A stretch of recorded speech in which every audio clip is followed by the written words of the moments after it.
एक लंबे समय पहले एक बड़े शहर में बड़ी गंदी हालत में एक गरीब लड़की जीती थी। उसका नाम सरला था। वो अपने माता पिता और भाई के साथ एक छोटी सी घर में रहती थी। उसका पिता शहर में मिल रहे छोटे मोटे काम करता था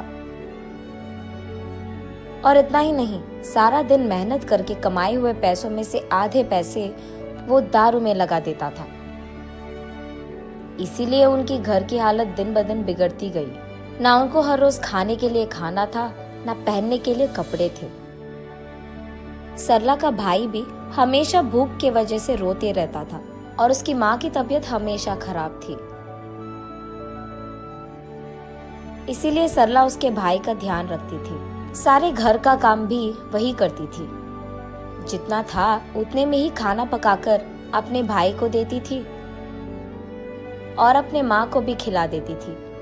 अगर कुछ बचता तो खाती थी, वरना वो भी नहीं करती। ऐसे दिन बीतते गए और उसकी माँ की हालत बिगड़ता गया। इसीलिए कम से कम 2 दिनों में एक बार भी खाना मिलना मुश्किल बन गया था। इसी कारण वो फैसला करती है कि वो भी कोई ना कोई काम करेगी और पैसे कमाएगी, ताकि उनको खाने के लिए खाना मिले और उनकी माँ के लिए दवाइयाँ भी। उसके बाद वो अपने एरिया में कुछ बच्चों से गुलाब के फूल खरीदती है और उसके बाद ट्रैफिक सिग्नल में जाकर उन्हीं फूलों को बेचने लगती है। ऐसे दिन पूरा खाए बिना सोए बिना मेहनत करके कमाए हुए कुछ पैसों से वो अपने भाई और माँ को खाना देती थी। बचे पैसों से वो जब अपनी माँ के लिए दवाइयाँ खरीदने जा रही थी, वहां उसका पिता आकर, ये सब खाने के लिए तुम लोगों को पैसे कहाँ से आए? तब सरला घबराते हुए, वो आज पूरा दिन मैं ट्रैफिक सिग्नल के पास फूल बेचकर कमाए हैं पापा। कुछ पैसे बचे हैं क्या? कुछ बचे हैं पापा, माँ के लिए दवाइयाँ खरीदने जा रही हूँ। ठीक है, इधर दे दो, मैं जाकर लेके आऊंगा दवाइयाँ। मैं जाकर लाऊंगी ना पापा। पैसे दो, इधर दवाइयाँ लाएगी दवाइयाँ। ये कहकर उसके पास मौजूद पैसे सारे खींच लेता है।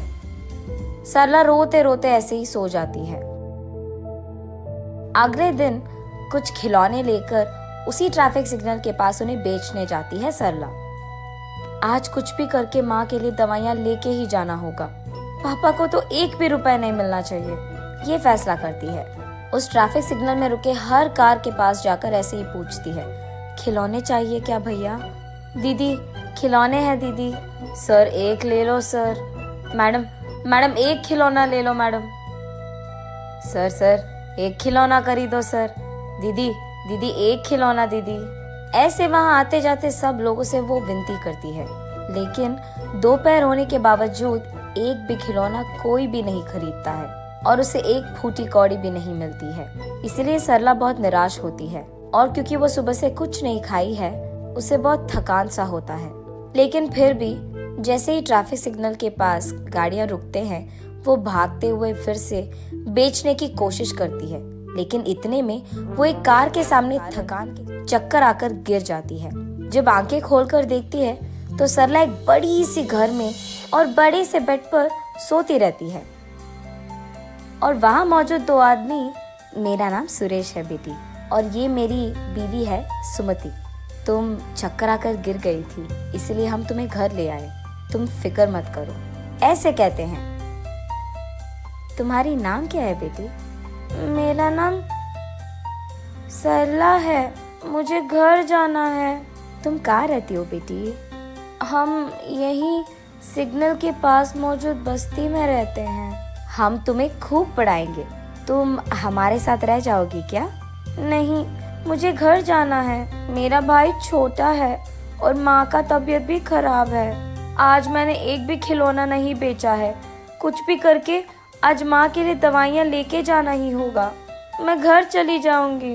ये कहकर वहाँ से निकलने ही लगती है कि रुको बेटी, तुम्हें जो दवाइयाँ चाहिए वो मैं खरीद दूंगा और मैं तुम्हारे घर के पास भी तुम्हें छोड़ दूंगा।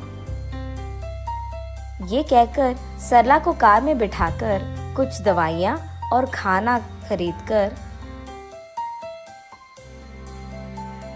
सरला को उसके घर में ड्रॉप कर देते हैं। तब उस दिन सरला जो कुछ भी हुआ उसकी माँ को बताती है। अगर वो लोग फिर से दिख गए तो मेरी तरफ से शुक्रिया अदा करो उनका। ठीक है माँ, ये कहकर वो उस दिन पेट भर खाना खाती है। खुशी से सोती है सरला।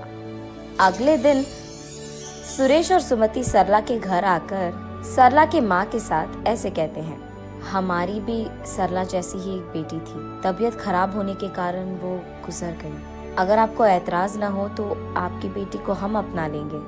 हम वैसे भी गरीब हैं, कम से कम उसको तो एक अच्छी जिंदगी मिलेगी। ऐसे उसकी माँ को ऐतराज होने के बावजूद वो हाँ कहती है। माँ, मैं नहीं जाऊंगी माँ, तुम्हें छोड़कर नहीं जाना मुझे। ये कहते हुए सरला रो पड़ती है।